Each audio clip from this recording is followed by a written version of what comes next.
Good morning, কেমন আছো তোমরা সবাই? আশা করি খুব ভালো আছো। আমিও খুব ভালো আছি। এটা হচ্ছে 12ই আগস্ট মঙ্গলবারের ভিডিও। 12ই আগস্ট আমার দিদি আর জামাইবাবুর বিবাহবার্ষিকী।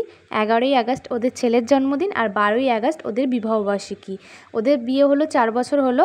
যেহেতু ছেলের জন্মদিন আগের দিন হয়েছে আর বিবাহবার্ষিকী ওদের পরের দিন পরে, তাই খুব একটা আয়োজন করা হয় না 2 বছর ধরে। তো যাই হোক, অল্প কিছু আয়োজন করা হবে। আর আমি দুপুরবেলা এসেছি, বৃষ্টি পড়ছে বলে জামা কাপড়গুলো তুলে নিতে। আর নিচে দিদি রান্না করছে। তো হ্যালো, গুড আফটারনুন, কেমন আছো তোমরা সবাই? আশা করি খুব ভালো আছো। আমিও খুব ভালো আছি। আজকে হচ্ছে 12ই আগস্ট। তো আজকে হচ্ছে আমার দিদি আর জামাইবাবুর বিবাহবার্ষিকী।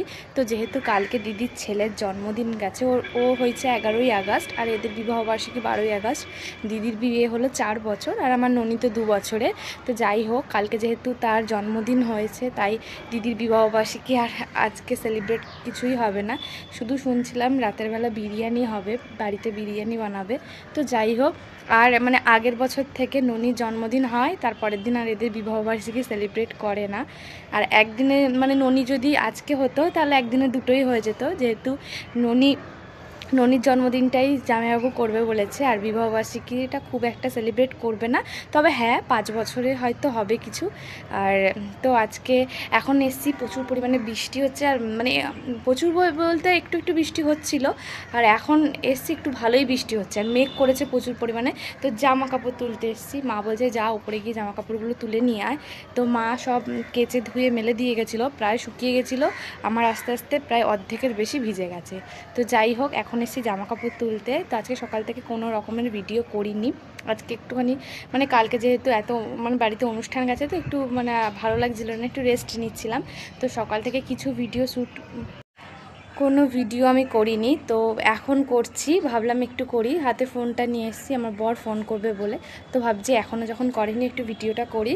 তো চলো এখন টাটা, বিকেলে হয়তো একটু ভিডিও করব। তো যেহেতু আজকে কোনো রকম দিদির বিবাহবার্ষিকী সেলিব্রেট হবে না, তো কোনো ভিডিওই হয়তো হবে না। তো যাই হোক, আর এখন প্রচুর বৃষ্টি হচ্ছে, দেখবে দাঁড়াও, এই যে বৃষ্টি হচ্ছে, বুঝতে পারছো কিনা জানি না, তবে হ্যাঁ বৃষ্টি পড়ছে, খুব বৃষ্টি পড়ছে। বৃষ্টি পড়ছে। তো অর্ধেক জামা কাপড় আমি ভিজিয়ে ফেলেছি। আমার ননির জামা কাপড়গুলো মেলা ছিল, পুরো ভিজে গেছে, কোনো অসুবিধে নেই। তো যাই হোক, এখন নিচে যাব। এখন বাজে 2 বাজতে 4 মিনিট বাকি। তো নিচে এসে দেখি দিদি বিরিয়ানি করছে। তো যাই হোক, বিরিয়ানি সব কিছুই প্রায় রেডি করে নিয়েছে। এখানে ভাতটা হয়ে গেছে, আর এখানে মাংস কষাচ্ছে। চিকেন মাটন দুটোই আছে, অল্প অল্প করে। খুব বেশি জন তো খাবে না, মানে আমরা খাবো, মা, দিদি, আমি, সানুদা, এরাই সব খাবে। তো যাই হোক, এখানে দিদি রান্নাটা করে নিচ্ছে, কষিয়ে নিচ্ছে। আর সানুদার মায়ের জন্যও পাঠানো হবে, মানে মনির জন্য। তো যাই হোক, এখানে রান্নাটা হয়ে গেছে। ওরা কোনো কেক কাটবে না, ওই অল্প কিছু, যেহেতু ছেলের জন্মদিন আগের দিন পড়ে যায়, তো তাই জন্য পরের দিন ওরা কোনো রকম সেলিব্রেশন করে না। আর এইখানে সব কিছু রেডি করে নিয়েছে, এবার বিরিয়ানিটা করবে, দমে দেবে। তো এখানে বিরিয়ানির জন্য আমাদের একটা আলাদা হাঁড়ি আছে, তো এই হাঁড়িতেই বিরিয়ানিটা করে নিচ্ছে।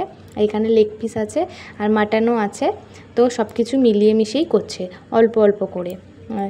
চিকেন মাটন দুটোই করছে। আর এটা হচ্ছে রাতের জন্য হচ্ছে বিরিয়ানিটা, আর দুপুরে আমার ভাত খাওয়া হয়ে গেছে। আর ভিডিওগুলো কেমন লাগছে জানিও। প্রত্যেক দিনের ভিডিও আমি করে রেখেছিলাম, কিন্তু এডিট করা হয়নি বা ভয়েস দেওয়া হয়নি। তো যাই হোক, এখানে বিরিয়ানি রেডি, আর রাতে আমরা বিরিয়ানি খেতে বসে পড়েছি। সাথে ছিল কুচুম্বা বা কাচুম্বা স্যালাড। এখানে শসা পেঁয়াজ কুচি করে করে কেটে, আর সাথে লঙ্কা, একটু সর্ষের তেল, নুন দিয়ে মেখেছি। আর এটা কাচুম্বা বা কুচুম্বা স্যালাডই বলে। যাই হোক, বিরিয়ানিটা দারুণ হয়েছিল খেতে, খুব ভালো হয়েছিল। আর সত্যি কথা বলতে টেস্টি করেই আমার দিদি বিরিয়ানিটা বানায়, খুব যত্ন করে বানায়, তো তাই ভালো হয়। তো আজকের মতো টাটা, গুড নাইট।